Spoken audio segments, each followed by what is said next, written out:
میرے محترم دوستوں، بزرگوں، عزیزوں،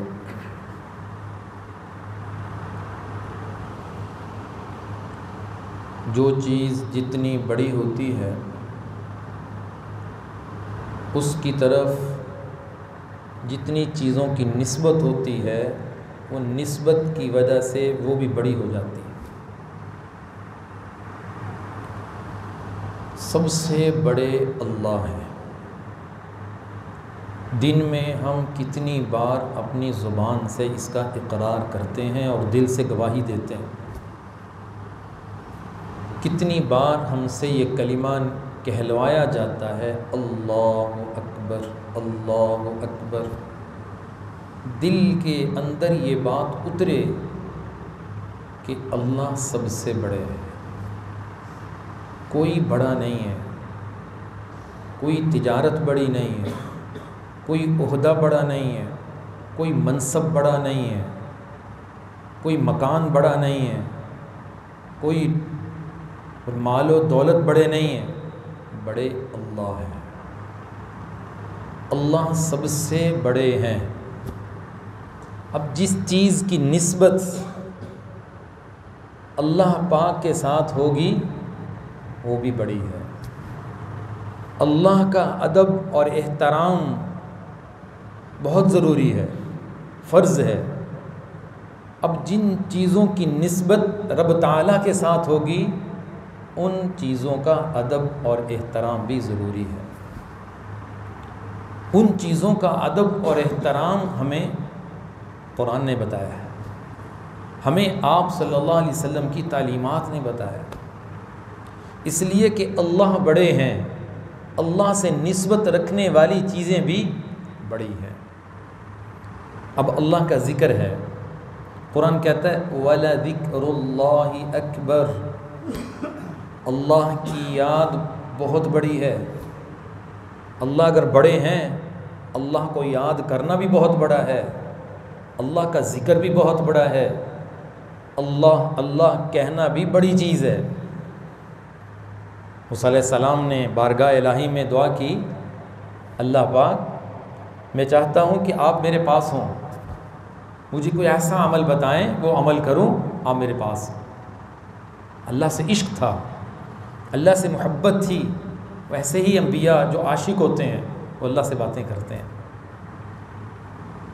تو اللہ پاک نے وحی نازل فرمائی، فرمایا موسیٰ انا جلیس من ذکرنی، جو مجھے یاد کرتا ہے میں اس کے پاس ہوتا ہوں، میں اس کے پاس ہوتا ہوں۔ جو مجھے یاد کرتا ہے، وہ دل میں یاد کرے، وہ مجمع میں یاد کرے، وہ زور سے یاد کرے، وہ ایسا یاد کرے، میں اس کے پاس ہوتا ہوں۔ الذین یذکرون اللہ قیاما وقعودا وعلی جنوبہم، اللہ کو یاد کرو بیٹھے، لیٹے، کھڑے، اللہ کو یاد کرو۔ کس حالت میں ہو تمہاری زبان اللہ کے ذکر سے تر رہے۔ اب اللہ کے ذکر کی نسبت چونکہ اللہ کے ساتھ ہے، اللہ کا ذکر بڑی چیز بن گیا۔ یا ایھا الذین آمنوا اذکروا اللہ ذکرا کثیرا، ایمان والو اللہ کو بہت یاد کیا کرو۔ دو گناہ ایسے ہیں جن سے انسان کے نیک عمل ضائع ہو جاتے ہیں، دو بڑے گناہ ایسے ہیں، بالکل انسان فارغ ہو جاتا ہے۔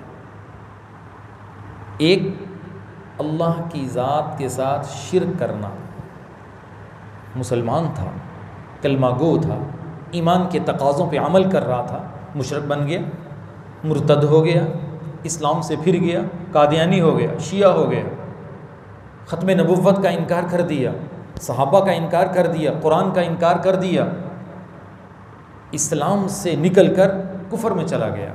تو اللہ فرماتے ہیں لئن اشرکت لیحبطن عملک ولتکونن من الخاسرین، سارے عمل غارت ہو گئے، 70 سال کی نیکیاں، 50-60 سال کی نیکیاں صفر ہو گئے، ختم۔ اس نے اتنا بڑا گناہ کیا ہے، اللہ کی ذات کے ساتھ شرک کیا ہے۔ اللہ اپنی ذات میں شرک کو برداشت نہیں کرتے. بندہ میرا ہو اور ذات میں اور صفات میں اس کی نظر کسی اور طرف اٹھے، کسی اور کے آگے جھکے، کسی اور کو مشکل کشا سمجھے، کسی اور کو حاجت روا سمجھے، کسی اور کو مدد کرنے والا سمجھے. نہیں، یا تو اللہ ہم سے دور ہوتے، ہمارے قریب نہ ہوتے، پھر تو ہم کہتے ہم کسی اور کے پاس جائیں. اللہ تو اتنے قریب ہیں. کتنے؟ وَنَحْنُ أَقْرَبُ إِلَيْهِ مِنْ حَبْلِ الْوَرِيدِ. اللہ تو تمہاری شہرک سے بھی زیادہ قریب. تمہاری نظر سب سے پہلے حال آنے کے بعد اللہ کی طرف اٹھنی چاہیے. تمہاری دوڑ مسجد کی طرف لگنی چاہیے. تیز آندھی چلتی تھی، آپ مسجد میں آتے تھے. تیز ہوا چلتی تھی، اب مسجد میں آتے تھے. سورج گرہن ہوتا تھا، اب مسجد میں آتے تھے. چاند گرہن ہوتا تھا، اب مسجد میں آتے تھے. آپ مسجد میں آتے تھے.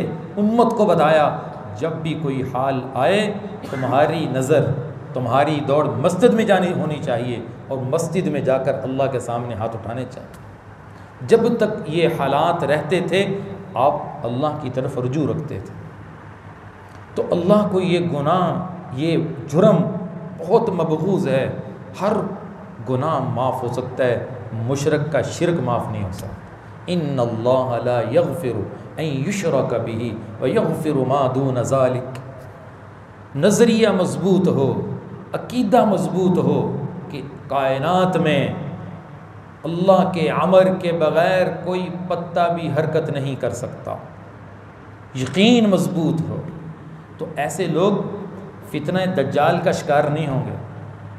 فتنہ دجال قرب قیامت، ہر نبی نے اپنی امت کو دجال کے فتنے سے ڈرایا ہے. بڑے اختیارات ہوں گے. پیشانی پہ کافر لکھا ہوگا، کافارہ کافر لکھا ہوگا. ایک آنکھ نہیں ہوگی. اللہ کے نبی نے علامتیں بتائیں، نشانیاں بتائیں. آپ نے فرمایا پہلی نبیوں نے اپنی امتوں کو دجال سے ڈرایا، دجال کے فتنے سے ڈرایا، لیکن دجال کی نشانیاں نہیں بتائیں. میں تمہیں نشانی بتاتا ہوں. بندے کو مار بھی سکے گا، زندہ بھی کرے گا، زمین پہ سبزہ بھی اگائے گا، بڑے کرتب دکھائے گا. لیکن جس کا ایمان مضبوط ہوگا وہ نہیں مانے گا، وہ نہیں مانے گا. اس لیے آپ نے فرمایا اپنے ایمان کو بچانا. اتنا بڑا امتحان آنے والا ہے، اتنی بڑی آزمائش آنے والی ہے. یہ شبدہ بازیوں کو دیکھ کر پھرنے والے یہ تو مان جائیں گے، یہ تو اس پر ایمان لے آئیں گے. ایمان پہ محنت، ایمان پہ مضبوطی، ایمان کا یقین. اور دوسرا گناہ جس سے نیک عمل ضائع ہو جاتے ہیں وہ ہے رسول اللہ صلی اللہ علیہ وسلم کی شان میں بے ادبی، گستاخی. اے ایمان والو، اپنی آوازوں کو نبی کی آواز سے بلند نہ کرو. تو مدینہ میں جانے والوں کے لیے بڑا لحاظ رکھنا چاہیے. مسجد نبوی میں شور نہ ہو، روضہ رسول پہ کوئی ایسا عمل نہ ہو کہ بے ادبی ہو جائے. آج بھی اس روضہ رسول پہ قرآن کی آیت لکھی ہوئی ہے، ان تحبط اعمالکم وانتم لا تشعرون. اگر تم نے یہاں بے ادبی کی تمہارے سارے عمل ضائع ہو جائیں گے، تمہیں پتہ بھی نہیں چلے گا. اور مسلمانوں کا حال کیا ہے؟ روضہ رسول پہ حاضری کے وقت ان کی ساری توجہ موبائل کی طرف ہوتی ہے. یہ موبائل میں مگن ہوتے ہیں، یہ سیلفیاں لینے میں مگن ہوتے ہیں. انہیں روضہ رسول کے ادب کا پتہ ہی نہیں کہ کتنی بڑی ادب والی جگہ پہ کھڑے ہیں جہاں فرشتے بھی بادب ہو کر آتے تھے. صحابہ سر نہیں اٹھاتے تھے، آنکھ بھر کے دیکھ نہیں سکتے تھے. صحابہ آپ کی مجلس میں ایسے بیٹھتے تھے جیسے سروں پہ پرندے بیٹھے ہیں. اتنی توجہ تھی، اتنا ادب تھا، اتنا احترام تھا. وعید بڑی سخت ہے. یہ دو گناہ ہیں.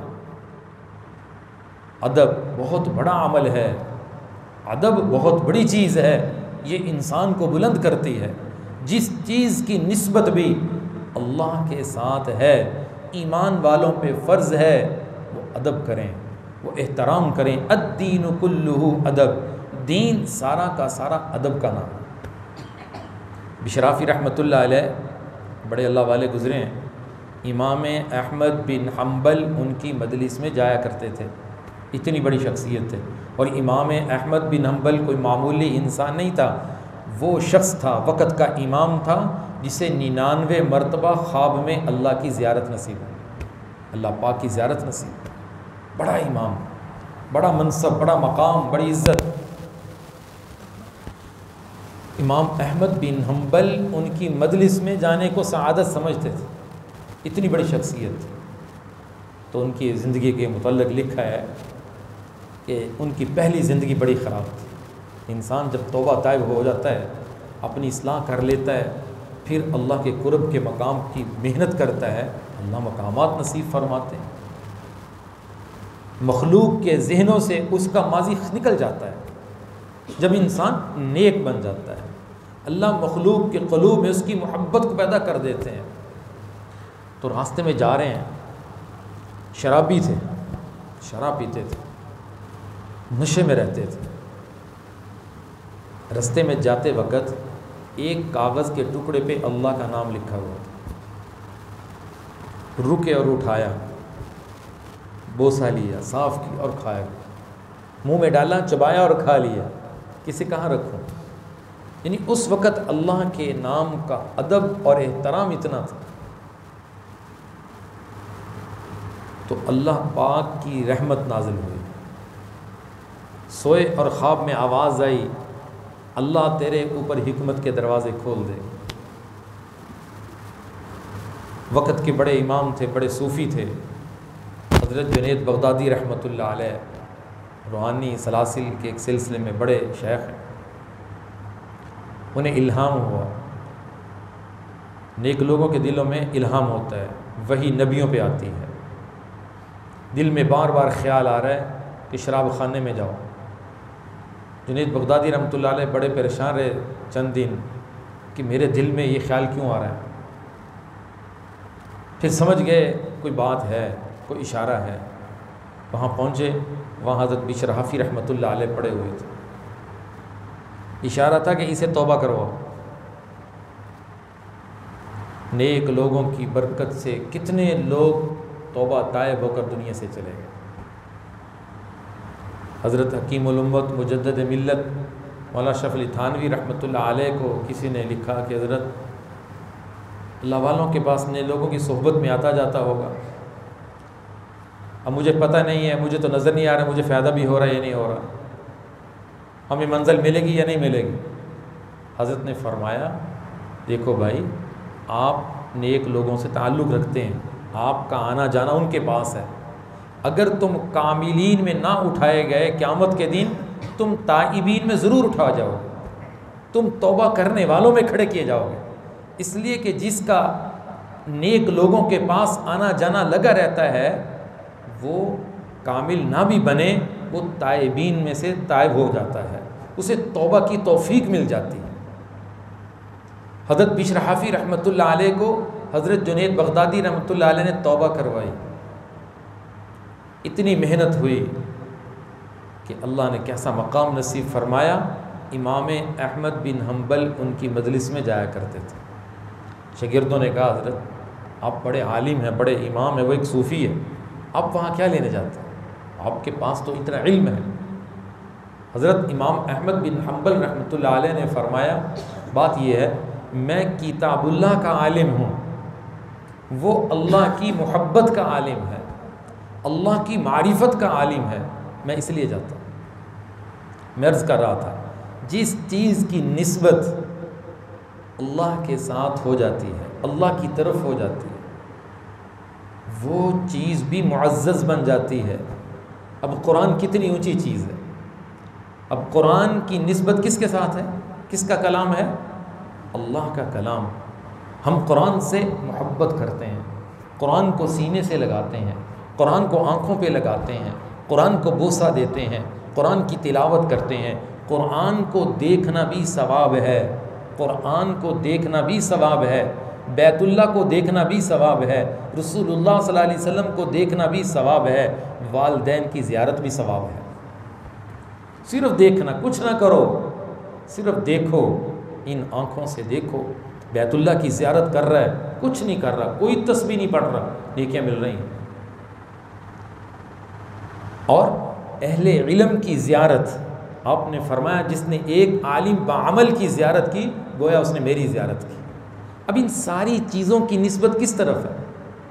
کس طرف ہے؟ اللہ کی طرف۔ الا ان اولیاء اللہ، اللہ کے نیک اور مخلص بندے، اللہ کے ولی، اللہ سے محبت کرنے والے ایسے لوگ ہیں قیامت کے دن لا خوف علیہم ولا هم یحزنون، ان کے اوپر کوئی خوف نہیں، کوئی غم نہیں ہوگا، کیونکہ ان کی نسبت کس سے ہے؟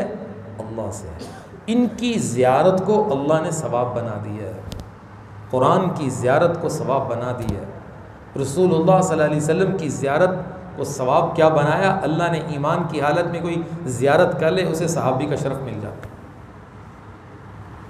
ان ساری چیزوں کی نسبت اللہ کی طرف۔ الدین کلہ ادب، دین سارا کا سارا ادب کا نام ہے۔ اگر انسان سے ادب نکل گیا، بے ادب بن گیا، والدین کا بے ادب، اللہ کی منسوب چیزوں کا بے ادب، اولیاء کا بے ادب، قرآن کا بے ادب، تو فرمایا بے ادبی اتنا بڑا گناہ ہے، اس کے بارے میں خطرہ ہے کہ کہیں اس کا ایمان خاتمہ ایمان پر ہی نہ ہو۔ بعض گناہ بڑے خطرناک ہوتے ہیں، بڑے مبغوض ہوتے ہیں، ان گناہوں میں بڑا گناہ ایک بے ادبی ہے۔ شیطان نے کیا کیا تھا؟ شیطان نے اللہ کی بارگاہ میں 2 گناہ کیے۔ ایک گناہ بے ادبی کا تھا، اللہ کا حکم ملتے ہی اسے جھک جانا چاہیے تھا۔ جب اللہ نے فرما دیا سجدہ کرو، سجدہ کرتے جھکنا فرض تھا، چون چرا نہیں ہوتی۔ جہاں بات ماننے کا حکم ہوتا ہے وہاں بحث نہیں کی جاتی۔ آج معاشرہ دیکھیے، اللہ معاف فرمائے، ہم کتنے کمزور، باپ کے سامنے بیٹھے ہیں، باپ بات کر رہا ہے، ہم کسی اور کام میں مصروف، ہم بڑے کے سامنے بڑی کی مجلس میں بیٹھے ہیں، وہ بات کر رہے ہیں، ہم کسی اور کام میں مشغول۔ آپ صلی اللہ علیہ وسلم کی عظیم سنت تھی، بڑی مشکل سنت ہے، بڑی عظیم سنت۔ آپ سے جو گفتگو فرماتا تھا تو آپ کی گفتگو اس کی ایسے سنتے تھے، پوری توجہ آپ کی اس کی طرف ہوتی تھی، یہ آپ کا مبارک عمل تھا۔ آج چھوٹے چھوٹے عمل ہم اسے معمولی سمجھتے ہیں، حقیقت میں وہ بے ادبی ہوتا ہے۔ اور ادب کا مفہوم بھی سمجھ لیں، ادب کسے کہتے ہیں؟ آج معاشرے کے اندر ادب کے مفہوم کا ہی نہیں پتہ۔ ادب کہتے ہیں اپنے بڑے کو راحت پہنچانا، اس کا نام ادب ہے۔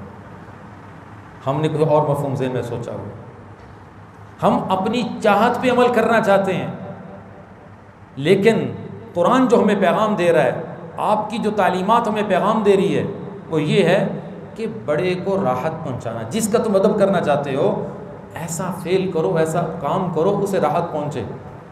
آپ کے پاس بڑوں کے جوتے تھے، کسی اللہ والے کے بزرگ کے جوتے ہیں، انہوں نے کہا یہ مجھے پکڑا دو، اب امر آ گیا ہے، حکم آ گیا ہے۔ ادب سے اوپر کیا ہے؟ امر ہے، حکم ہے۔ آپ نے ادب سے اٹھائے، آپ کو ملا اجر، ثواب ملا، آپ کی محبت، آپ کو مبارک، لیکن جب حکم آ گیا کہ یوں کرو تو پھر ویسے کرنا ہے۔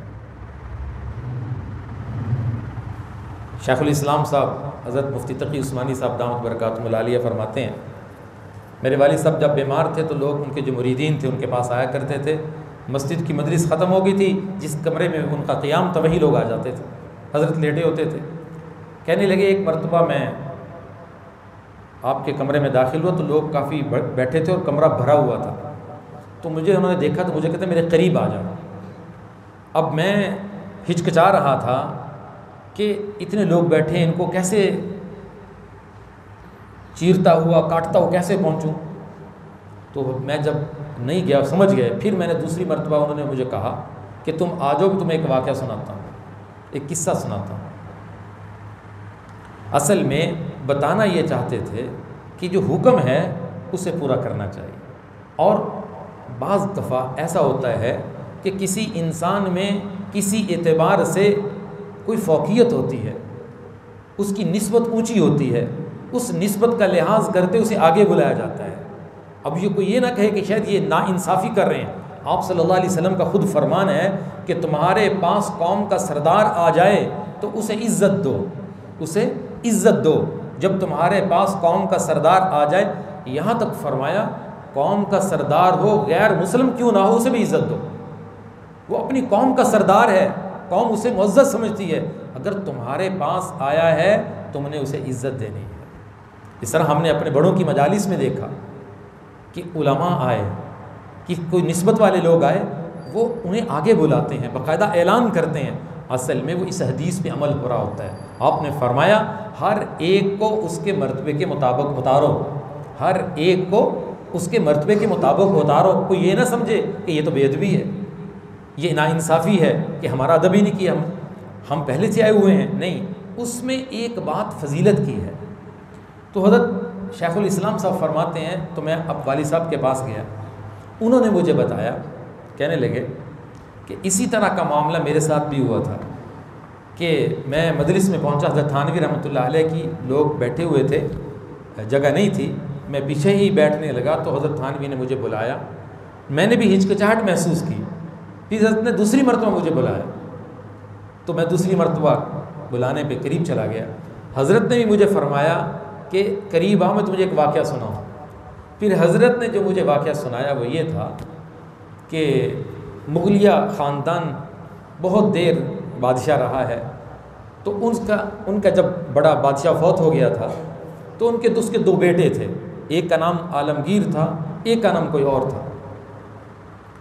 اب ان دونوں میں آپس میں اختلاف ہو گیا، وہ کہتا بادشاہ میں نے بننا ہے، تخت نشین میں نے ہونا ہے، اور دوسرے نے کہا میں نے ہونا ہے، آپس میں اختلاف۔ اب اس وقت کے ایک بڑے بزرگ تھے، دونوں نے سوچا کہ چلو ان کے پاس جاتے ہیں، دعا کرواتے ہیں کہ یا اللہ خیر فرما دے، مجھے بادشاہت مل جائے، دعا کرواتے ہیں جا کے ان سے۔ جب ان کی مجلس میں ایک بیٹا گیا، ایک ساتھ بھائی گیا، اس نے بزرگوں نے جب انہیں دیکھا کہ یہ تو شہزادہ ہے، تو بزرگوں نے فرمایا تم نیچے بیٹھو تو میرے ساتھ آ کے بیٹھ جاؤ۔ اوپر بیٹھے تھے، اس نے کہا حضرت میں ادھر ہی ٹھیک ہوں۔ بس حضرت نے پھر کچھ نہیں کہا، دعا خیر کر دی، وہ چلا گیا۔ اس کے بعد عالمگیر آیا، اس کو بھی حضرت نے دیکھا تو شہزادہ ہے، آپ نے فرمایا کہ آپ میرے پاس آ جاؤ۔ وہ وہاں سے اٹھا اور حضرت کے ساتھ بیٹھ گیا۔ تو جب وہ دونوں دعا کروا کے چلے گئے، حضرت نے فرمایا اپنے پاس بیٹھنے والوں کو کہ انہوں نے خود ہی فیصلہ کر دیا کہ تخت کسے ملے گا، جو میری بات سن کے میرے پاس آ گیا اسے تخت ملے گا۔ جو اپنے اعتبار سے وہ تو ادب میں رہا، ادب سے اوپر کیا ہے؟ حکم ہے، بات ہے کہ جو فرما رہے ہیں اتباع، اس کی اتباع کرنی۔ وہ ادب تھا، ادب کا تقاضا یہ تھا دوسرے کو راحت پہنچائی جائے، دوسرے کی بات مانی جائے۔ جو وہ کہہ رہے ہیں صرف ادب میں نہیں رہنا چاہیے، اب دیکھنا چاہیے کہ میں نے تو ادب کیا، ادب تھا ہی یہی، لیکن اب حکم آ گیا ہے، اب امر آ گیا ہے، اب ادب کی ترتیب تبدیل ہو گئی ہے۔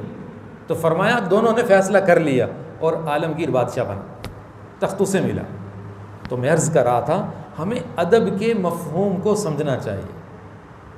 ادب کا مفہوم یہی ہے کہ دوسرے کو راحت پہنچانا۔ تو ہم اگر با ادب ہیں تو ہم با نصیب ہیں، اگر ہم بے ادب ہیں تو ہم بے نصیب ہیں۔ ہمیں اپنی زندگی اس پر لانی ہے کہ ہمارے اندر ادب ہو، اور ادب ہوگا تو اسلام کی تکمیل ہو سکے گی، اگر ادب نہیں ہوگا تو اسلام کی تکمیل نہیں ہو سکے گی۔ انسان بڑے بڑے گناہ کر سکتا ہے، بے ادبی کا گناہ اللہ کے ہاں بہت ناپسند ہے، بہت مبغوض ہے۔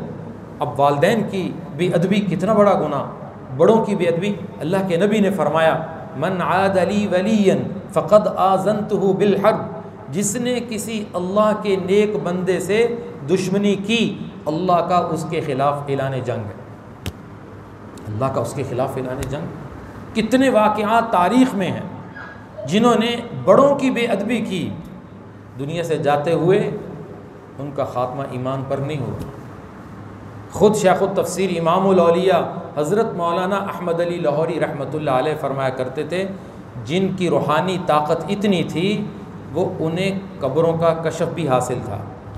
خود فرمایا کرتے تھے مجھے کسی قبر پہ بٹھاؤ، مجھے اس قبر والے کا نام نہ بتاؤ، اس کا کام نہ بتاؤ، میں قبر پہ بیٹھ کر مراقبے میں اس کا نام بھی بتا سکتا ہوں، اس کا کام بھی بتاؤں گا، اس وقت اس کے ساتھ قبر میں کیا ہو رہا ہے یہ بھی بتا سکتا ہوں، جسے کشف قبور کہتے ہیں۔ وہ فرمایا کرتے تھے جن کی زبانیں علماء کے خلاف چلتی ہیں، میں نے ان کے چہروں کو قبروں میں سیاہ ہوتے دیکھا ہے، قبر میں رکھتے ہی چہرے سیاہ ہوگا، اس لیے کہ ان کے ساتھ علم کی نسبت ہے، اور علم کس کا ہے؟ اللہ کا علم ہے، قرآن کا علم ہے، حدیث کا علم ہے۔ اس نے حقیقت میں اس کی بے ادبی نہیں کی، حقیقت میں اس نے اس علم کی بے ادبی کی۔ بے ادبی اتنا بڑا گناہ ہے کہ انسان کو ایمان سے محروم کر دیتی ہے۔ اس لیے ہم نے اپنی زندگی کے معاشرتی جو اصول ہیں ان میں سے بڑا اصول ہم نے ہر اس چیز کا ادب کرنا ہے جس چیز کی نسبت اللہ کے ساتھ ہے۔ اللہ کے ساتھ، اللہ بڑے ہیں، اللہ بڑے ہیں، اللہ کے ساتھ جتنی چیزیں منسوب ہیں وہ بڑی ہیں۔ امام احمد بن حنبل رحمۃ اللہ علیہ وضو فرما رہے تھے، اور ان سے پہلے ایک شخص وضو کر رہا تھا۔ اس نے دیکھا، اس کے ذہن میں بات آئی کہ میں جو وضو کر رہا ہوں میرا پانی نیچے گر رہا ہے۔ وہ پانی چل رہا تھا، مائع جاری تھا، جاری پانی تھا، لیکن یہ بے ادبی ہے کہ میرے وضو کا پانی امام صاحب کے پاس سے ہو کے گزر رہا ہے۔ وہ وہاں سے اٹھا اور آگے آ کے بیٹھ کے وضو کرنے لگا۔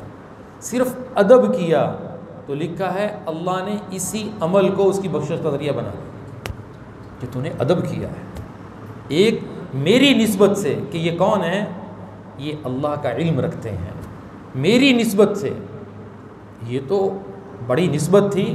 ایک مسلمان کا ادب صرف اس وجہ سے کرنا کہ یہ مسلمان ہے، یہ مومن ہے، اس پہ بھی اللہ اسے اجر اور ثواب عطا فرماتے ہیں۔ مجلس میں مسلمان آئے، اسے چاہیے تھوڑا سا مجلس میں حرکت کرے، کوئی ایسا انداز اختیار کرے جس میں مجلس میں آنے والے کو پتہ چلے کہ میرا اکرام ہوا ہے، میری طرف توجہ ہوئی ہے۔ وہاں پتھر کی طرح اپنی جگہ پہ بیٹھے نہیں رہنا چاہیے، کچھ مسکراہٹ چہرے پہ آنی چاہیے، محبت کرنی چاہیے، خندہ پیشانی سے ملنا چاہیے۔ یہ میرے نبی صلی اللہ علیہ وسلم کی بڑی مبارک عظیم سنتیں ہیں۔ بعض لوگوں کی کیفیت عجیب ہوتی ہے، ان کے چہرے پہ مسکراہٹ آتی نہیں ہے۔ آپ نے فرمایا تمہیں پتہ ہے جہنمی کون ہے؟ صحابہ نے پوچھا یا رسول اللہ کون ہے؟ فرمایا حد بد اخلاق، بد مزاج، متکبر جہنمی ہے۔ اتنی سخت وعید ارشاد فرمائی کہ چہرے پہ مسکراہٹ آتی نہیں ان کے، جبکہ آپ کی عظیم سنت ہے۔ صحابہ فرماتے ہیں جب بھی ہم آپ سے ملتے تھے آپ کے چہرے پہ مسکراہٹ ہی دیکھتے تھے۔ ہمیں یہ چیزیں سیکھنی چاہیے۔ ہم گھر میں جائیں تو ہمارے چہرے پہ مسکراہٹ ہو، ہم گھر سے نکلیں ہمارے چہرے پہ مسکراہٹ ہو، ہم خوش ہو کے نکلیں، خوش ہو کے داخل ہوں۔ باہر کی ساری پریشانیاں باہر ہی رکھ کے آیا کریں، باہر ہی چھوڑ کے آیا کریں۔ اور ساری باہر کی پریشانیاں، باہر کی تکلیفیں ہم گھر میں آ کے نافذ کرتے ہیں، بیوی پہ نافذ کر رہے ہیں، بچوں کو دکھا رہے ہیں۔ یہ کیسا عجیب نظم ہے، عجیب زندگی ہے۔ ان بچوں کا کیا قصور ہے؟ اس بیوی کا کیا قصور ہے؟ والدین کا کیا قصور ہے؟ آپ کوشش کریں کہ ہمارا گھر کا ماحول آپ صلی اللہ علیہ وسلم کی ترتیب کے مطابق ہو، آپ کی سنت کے مطابق ہو۔ یہی ادب ہے، یہی اخلاق ہے، یہی حیا ہے۔ اسی سے اسلام کی تکمیل ہوتی ہے۔ اسلام صرف نماز روزے کا نام نہیں ہے۔ یہ جو باتیں میں تمہیں سکھا رہا ہوں، بتلا رہا ہوں، میرے عزیزو یہ بھی اسلام ہے، یہ بھی دین ہے، یہ بھی سیرت ہے، یہ بھی میرے نبی کی مبارک اور پیاری زندگی ہے۔ ہمارے بڑوں نے اس پر بہت مضبوطی سے عمل کیا ہے۔ ہمارے بڑے نسبتوں کا بڑا لحاظ رکھتے تھے۔ صحابہ کی زندگی دیکھیے کہ اہل بیت کا کتنا احترام کرتے تھے، کتنا احترام تھا صحابہ کے دنوں میں اہل بیت کا۔ حضرت عمر خطبہ دے رہے تھے اور یمن سے جبے آئے، لوگوں میں تقسیم ہوئے۔ حضرت حسن حسین کو دیکھا تو ان کے جسم پہ جبہ ہی نہیں ہے یمن کا، باقی مدینہ کے بچوں نے پہنے ہوئے۔ حضرت عمر تو یقین کریں کتابوں میں تڑپ گئے، خطبہ چھوڑا اور انہیں بلایا، اور اس وقت تک چین سے نہیں، سکون نہیں آیا جب تک وہ جبے، وہ کپڑے حضرت حسن حسین کے جسموں پہ نظر نہیں آ گئے۔ ان کے دلوں میں نسبت کا بڑا ادب تھا، نسبت کا بڑا لحاظ تھا۔ حضرت بلال رضی اللہ تعالیٰ عنہ آپ صلی اللہ علیہ وسلم کی وفات کے بعد مدینہ چھوڑ کے چلے گئے تھے۔ آپ کے مؤذن تھے، آپ کی زندگی میں آذان دیا کرتے تھے، مؤذن رسول تھے، مؤذن مسجد نبوی تھے۔ سارے مؤذنین کا جھنڈا حضرت بلال کے ہاتھ میں ہوگا، اور مؤذن کو قبر کی مٹھی نہیں کھا سکتی۔ مؤذن کا اعزاز قیامت کے دن ہوگا۔ تو مدینہ آئے، بلکہ آپ صلی اللہ علیہ وسلم کی زیارت ہوئی کہ بلال تم کبھی آئے نہیں، بس خواب میں زیارت ہوئی اور صبح اٹھے مدینہ کا سفر شروع کر دیا، مدینہ پہنچے ہیں، آپ کے روضے پہ حاضری دی ہے۔ مدینہ والوں نے کہا کہ ہمیں اذان سناؤ جو آپ علیہ الصلوۃ والسلام کے زمانے میں دیا کرتے تھے۔ تو حضرت بلال کہتے میرے اندر سکت نہیں ہے، میرے اندر ہمت نہیں ہے، جب میں کہتا تھا نا اشہد ان محمد الرسول اللہ، میرے محبوب سامنے ہوتے تھے، اب میں کیسے کہوں، نہیں اذان دے رہے تھے۔ تو مدینے والوں نے کہا، سوچا مشورہ کیا، حسن حسین کو بھیجو، یہ سفارش بڑی تکڑی ہے، یہ سفارش بڑی مضبوط ہے۔ حضرت حسن حسین آ گئے، چچا جان اذان سناؤ، نانا کے زمانے کی اذان۔ تو حضرت بلال کہنے لگے یہ سفارش رد نہیں ہو سکتی، یہ میرے نبی کے نواسے ہیں، یہ میرے نبی کے نواسے ہیں، میرے نبی کے نواسے، نسبت بڑی اونچی ہے۔ بس حضرت حسن حسین کی سفارش قبول کی، اذان دینی شروع کی، سارا مدینہ گھروں سے باہر نکل آیا، انہیں زمانہ نبوت یاد آ گیا، اللہ کے نبی کا زمانہ یاد آ گیا۔ ہمارے بڑے نسبتوں کا لحاظ رکھتے تھے کہ ان کی نسبت بڑی اونچی ہے، نسبت کا ادب، نسبت کا احترام ہوتا ہے۔ قرآن کی نسبت جس کے ساتھ، ایک بزرگ فرماتے ہیں میں تو حافظ قرآن کی طرف اپنی ٹانگیں نہیں کرتا، اس کے سینے میں قرآن ہے۔ حضرت امام ابو حنیفہ رحمۃ اللہ علیہ کے متعلق کل میں نے پڑھا، عجیب بات پڑھی، وہ ان کے استاد کا گھر ان کے قریب تھا، حضرت حماد رحمۃ اللہ علیہ، وہ اپنے استاد کے گھر کی طرف پاؤں نہیں کرتے تھے۔ حضرت ابن عباس کے متعلق میں نے پڑھا رضی اللہ تعالیٰ عنہ، وہ اپنے استاد کے دروازے پہ جا کے بیٹھے رہتے تھے، دروازے پہ دستک نہیں دیتے تھے۔ استاد نے کہا کہ بیٹا جب تم آؤ تو دستک دے دیا کرو، مجھے پتہ چلے کہ آپ آئے ہیں علم حاصل کر۔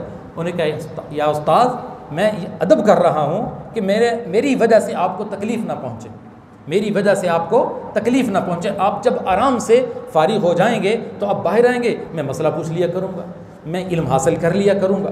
یہ ہمارے بڑے تھے جنہوں نے ادب کا لحاظ کیا، ادب کیا، اور اس ادب کی برکت سے انہیں مقامات کیا ملے دنیا جانتی ہے۔ صدیاں گزر گئی دنیا سے، آج بھی ان کا نام روشن ہے، دنیا سے گئے ہوئے صدیاں گزر گئیں، آج بھی ان کا نام روشن ہے، ان کی زندگیوں میں ادب اتنا تھا۔ اللہ ہمیں بھی اپنے بڑوں کا ادب نصیب فرمائے۔